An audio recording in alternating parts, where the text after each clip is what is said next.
Hello दोस्तों, नमस्कार। आप लोग कैसे हैं? उम्मीद करता हूं कि आप लोग अच्छे होंगे। दोस्तों देख सकते हैं, ये हमारा खेत है और यहाँ पे धान लगाया हुआ है और बहुत बड़ा सा नींव था दोस्तों, जो कि आंधी और पानी में गिर गया है।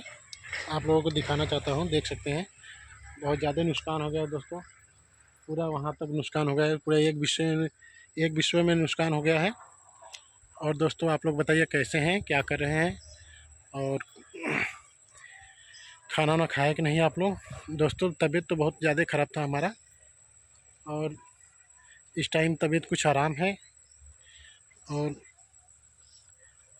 आप लोग को बस यही कहना चाहता हूँ कि आप लोग हमारे मिस्टर पूनम ब्लॉग 121 चैनल को आप लोग अधिक से अधिक सपोर्ट करिए और ढेर सारा प्यार और दुलार दीजिए दोस्तों।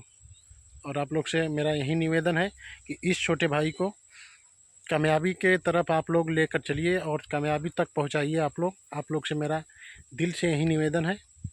और दोस्तों और तो आप लोगों के ऊपर है, आप लोग इस छोटे भाई को आप लोग कितना सहयोग करते हैं और कितना करेंगे, ये आप लोग के ऊपर निर्भर है और आप लोग के ऊपर डिपेंड है दोस्तों।